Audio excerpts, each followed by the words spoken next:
दोस्तों आज global arms manufacturing sector केवल एक्सपोर्ट्स द्वारा $400 बिलियन से ज्यादा की रेवेन्यू अर्न करता है।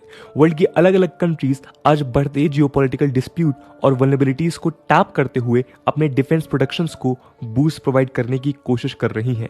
इस रेस में अमेरिकन डिफेंस फर्म्स आज वेपन्स के टॉप प्रोड्यूसर्स की तरह उभर कर आए हैं। इन अमेरिकन कंपनीज में रेथियन, बोइंग, BAE सिस्टम्स और लॉकहीड मार्टिन शामिल हैं।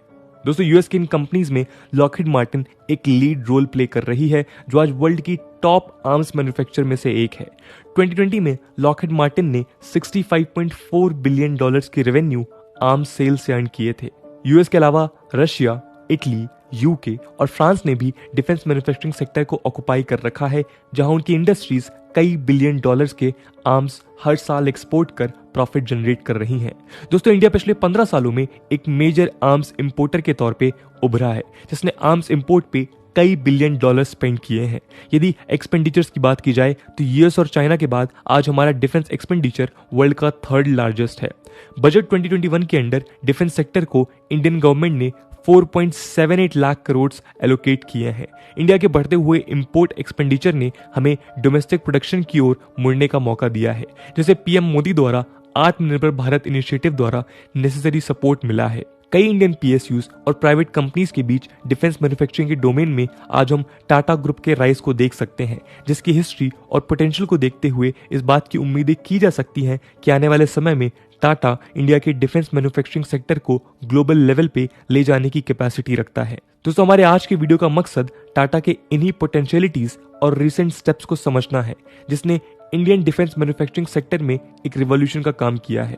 आज इस डिस्कशन के माध्यम से जानेंगे कैसे टाटा ग्रुप खुद को ग्लोबल आर्म्स मैन्युफैक्चरर से इंटीग्रेट कर इस रेस में खुद को एस्टैब्लिश करने का प्रयास कर रहा है। आइए शुरू करते हैं। दोस्तों टाटा मोटर्स इंडियन आर्म्ड और पार्लियामेंट्री फोर्सेस की कई दशकों से प्राइम सप्लायर रहा है। टाटा ग्रुप की डिफेंस सेक्टर के साथ हिस्ट्री 1940s तक जाती है, जब वर्ल्ड वॉर सेकेंड के दौरान टाटा ने आर्मर्ड स्टील सप्लाई की थी। इंडिपेंडेंट इंडिया की गवर्नमेंट के साथ टाटा ग्रुप का पहला ऑफिशियल एसोसिएशन 1958 में हुआ था, जब टाटा ने इंडियन आर्म्ड फोर्सेस को व्हीकल्स प्रोवाइड करने शुरू किए थे। तब से लेकर आज तक टाटा मोटर्स ने 1,50,000 से ज्यादा डिफेंस व्हीकल्स इंडियन आर्मी और पैरामिलिट्री फोर्सेस को सप्लाई की हैं। आज Tata group Indian defence forces के लिए लॉजिस्टिक्स, एड एंड डेवलपमेंट, आर्मर्ड, कॉम्बैट और कॉम्बैट सपोर्ट के कई प्रोडक्ट्स प्रोवाइड कराता है, जो हमारी डिफेंस फोर्सेस की क्षमता बढ़ाता है। इसके अलावा टाटा ने इंडिया का पहला indigenous armed amphibious infantry combat vehicle भी DRDO के साथ मिलकर ज्वाइंटली डेवलप किया है। साथ ही टाटा मोटर्स ने कई इंडियन डिफेंस एस्टैब्लिशमेंट्स के साथ पार्टनरशिप कर MRSAM, आकाश, अग्नि और ब्रह्मोस जैसी स्ट्रेटेजिक प्रोग्राम्स में काम किया है। टाटा मोटर्स की पोर्टफोलियो बढ़ते बढ़ते आज ऑलमोस्ट हर तरह के व्हीकल क्लास में एक्सपेंड हो चुकी है, जो डिफेंस, पैरामिलिट्री और पुलिस सेगमेंट की नीड्स को सेटिस्फाई करती है। आर्मी, नेवी, एयरफोर्स और पैरामिलिट्री फोर्सेस के अलावा टाटा अपनी specialised defence vehicle SAARC, ASEAN, African nations और UN पीस कीपिंग फोर्सेस को भी सप्लाई करती है। दोस्तों डिफेंस मैन्युफैक्चरिंग को प्राइवेट प्लेयर्स के लिए गवर्नमेंट द्वारा ओपन किए जाने के डिसीजन को एक अपॉर्चुनिटी की तरह लेते हुए टाटा ग्रुप ने एक बड़ा डिसीजन लिया है। टाटा मोटर्स के डिफेंस बिजनेस को टाटा ग्रुप अपनी एक दूसरी subsidiary Tata advance system limited TASL को ट्रांसफर कर दिया है। टाटा एडवांस सिस्टम लिमिटेड एक होली ओन्ड टाटा सब्सिडरी है, जिसका डेवलपमेंट एरोस्पेस, डिफेंस और होमलैंड सिक्योरिटी की नीड्स को केटर करने के लिए किया गया है। टाटा ग्रुप ने इस स्ट्रेटजी को अपनाते हुए अपने सारे डिफेंस बिजनेस को सिग्नल एंटिटी के अंदर लाया है, जिससे रिसर्च, डेवलपमेंट और प्रोडक्शन में सिनर्जी स्टैब्लिश की जा सके। टाटा ग्रुप द्वारा किए जाने वाला ये कंसोलिडेशन ऑपरेशनल और फाइनेंशियल सिनर्जीज स्टैब्लिश करने में भी हेल्पफुल होगा, जिससे बेटर डिलीवरी वैल्यू अचीव की जा सकेगी। TASL आज इनहैंस डिजाइन और डेवलपमेंटल कैपेबिलिटीज में इन्वेस्ट कर रहा है, जिससे टाटा प्रोडक्ट्स की ग्लोबल फुटप्रिंट्स इंक्रीज की जा सके। इसके साथ इंडिया और बाहर के डिफेंस कस्टमर्स को high value added futuristic solutions भी प्रोवाइड की जा सकेंगे। दोस्तों यदि ग्लोबल लेवल पे टाटा के इंटीग्रेशन की बात की जाए तो टाटा ने कई कंपनीज के साथ पिछले कुछ सालों में टाई अप्स किए हैं, जिससे वो अपनी एक्सपर्टीज व्हीकल मैन्युफैक्चरिंग की बाहर एक्सपेंड करने की कोशिशें कर रहा है। एग्जाम्पल के तौर पे टाटा ने लॉकहीड मार्टिन के साथ F-16 जेट्स मैन्युफैक्चरिंग में प्लेटफॉर्म शेयर करने का डिसीजन लिया था। लॉकहीड मार्टिन ने अनाउंस किया था कि वो अपने F-16 जेट्स के सारे विंग्स इंडिया में मैन्युफैक्चर करेगा। यूएस डिफेंस फर्म ने बताया कि वो इंडिया में टाटा एडवांसेस सिस्टम के साथ पार्टनरशिप कर हैदराबाद में लेट 2020 से F-16 के विंग्स प्रोड्यूस करना शुरू करेंगे। दोस्तों, यहाँ टाटा को इंडिया की डिफेंस डिप्लोमेसी से भी हेल्प मिली थी।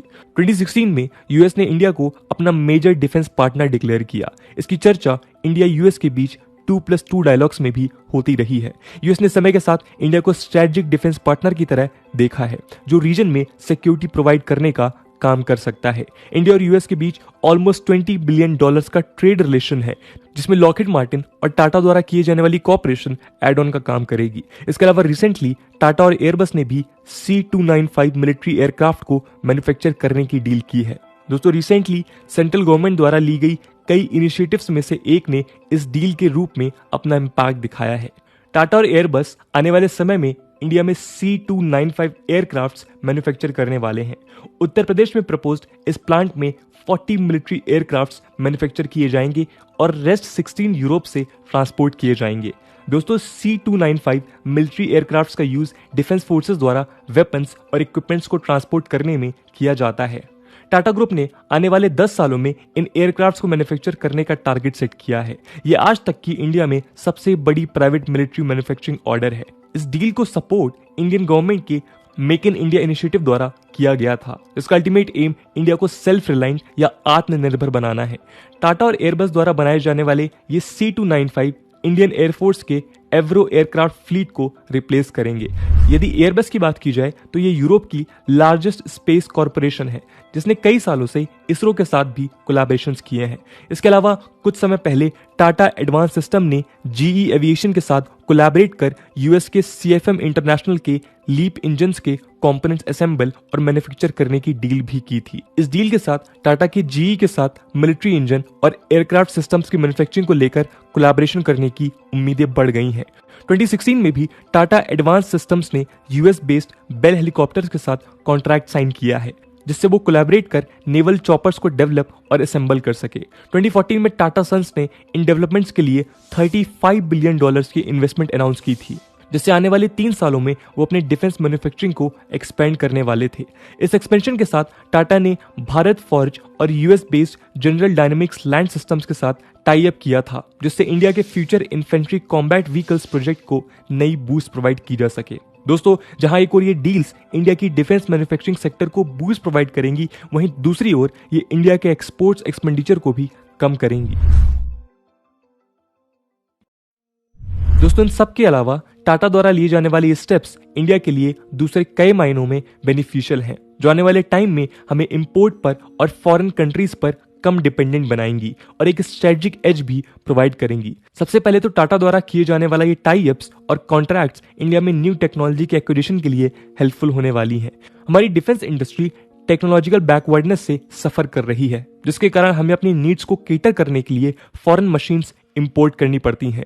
टाटा द्वारा फॉरेन कंपनीज के साथ टाई अप्स के बाद इंडियन साइंटिस्ट और इंजीनियर्स नई टेक्नोलॉजीज को एक्वायर कर पाएंगे, जो overall Indian defence manufacturing sector के लिए काफी बेनिफिशियल है। इसके अलावा टाटा अपनी कैपेबिलिटीज बूस्ट कर DRDO जैसी प्रीमियर रिसर्च इंस्टीट्यूशन से टेक्नोलॉजी पेटेंट्स एक्वायर करने की कोशिशें कर सकता है, जिसे DRDO ने प्राइवेट फर्म्स के साथ शेयर नहीं की है। गवर्नमेंट द्वारा यदि फ्यूचर में ये टेक्नोलॉजीज टाटा जैसे कैपेबल प्राइवेट प्लेयर्स के साथ शेयर की जाती हैं, तो इससे देश में डिफेंस मैन्युफैक्चरिंग सेक्टर नई ऊंचाइयों को देख सकता है। इसके अलावा वॉर के दौरान हमारे देश को नेसेसरी आर्म्स और एम्युनिशंस के लिए फॉरेन इंपोर्ट्स पे डिपेंड करना पड़ता है, जो एक हिंड्रेंस है। यदि हमारी आर्म्ड फोर्सेस डोमेस्टिक प्रोडक्ट्स पे रिलाई करना शुरू कर देती हैं, तो किसी भी एडवर्स सिचुएशन में डोमेस्टिक कंपनीज आर्म्ड फोर्सेस की नीड को फुलफिल कर पाएंगी। दोस्तों, टाटा सन्स इंडिया में आज डिफेंस और एरोस्पेस सेक्टर में खुद को कंसोलिडेट करने के प्रयास कर रहा है, और अगर गवर्नमेंट पुश को यूटिलाइज किया जाए तो इंडिया को मैन्युफैक्चरिंग हब में चेंज किया जा सकता है। इसके लिए टाटा एरोस्पेस और डिफेंस इंडस्ट्री भी land mobility, aerospace, weapon system, sensors, command controls और कम्युनिकेशंस डेवलप कर रही है। टाटा ग्रुप आज तेलंगाना, कर्नाटका, झारखंड और महाराष्ट्र में 6000 से ज्यादा एम्प्लॉइज को गैदर कर अपनी डिफेंस प्रोडक्शन बूस्ट करने के प्लान में भी है। दोस्तों, इंडिया आज एक ट्रांसफॉर्मेशनल स्टेज से गुजर रहा है, जहां एक और हमारी वल्नरेबिलिटीज बढ़ रही हैं, वहीं उसी समय ये वल्नरेबिलिटीज इंडिया के लिए एक अपॉर्चुनिटी बनकर उभरी हैं, जिसे हम नेशनल इंटरेस्ट के साथ डेवलपमेंट के लिए यूटिलाइज कर सकते हैं। इंडिया द्वारा जितने पैसे डिफेंस प्रोडक्ट्स के इंपोर्ट पे स्पेंड किया जाता है, यदि उसे डोमेस्टिक इंडस्ट्रीज द्वारा टैप किया जाए तो हमारी इकोनॉमी के लिए भी बूस्ट साबित होगा। इसके अलावा यूएस के अफगानिस्तान एग्जिट के बाद और साउथ चाइना सी में एग्रेसिव चाइनीज बिहेवियर के बाद जो पावर वैक्यूम क्रिएट हुआ है, उसे इंडिया कैप्चर कर सकता है। डिफेंस प्रोडक्ट्स न केवल इंडिया के आर्म्ड फोर्सेस के लिए एक बूंद साबित होंगे, बल्कि एक्सपोर्ट्स के साथ हम पूरे साउथ एशिया, मिडिल ईस्ट और अफ्रीकन मार्केट्स की मदद को टैप कर सकते हैं। टाटा के अलावा Reliance industries, Larsen and Toubro, Mahindra and Mahindra ने भी रिसेंट ईयर्स में डिफेंस सेक्टर में अपनी प्रेजेंस फील करवाई है। मेक इन इंडिया इनिशिएटिव आने वाले समय में इन सारी कंपनीज को एक नेसेसरी बूस्ट प्रोवाइड करेगी, जिससे इंडिया एक ग्लोबल सुपर पावर बनने के अपने सपने को साकार कर सकेगा। तो दोस्तों, ये थी कहानी टाटा की, जो आगे चल के भारत का लॉकहीड मार्टिन बन सकता है। इस पूरे मुद्दे को लेकर आपका क्या ओपिनियन है, कमेंट सेक्शन में जरूर बताइएगा। आज की वीडियो के लिए इतना ही। आई होप आपको वीडियो पसंद आई होगी, और अगर पसंद आई है तो अपने दोस्तों के साथ शेयर करना मत भूलिएगा। हम मिलते हैं अगले वीडियो में, तब तक के लिए जय हिंद, जय भारत।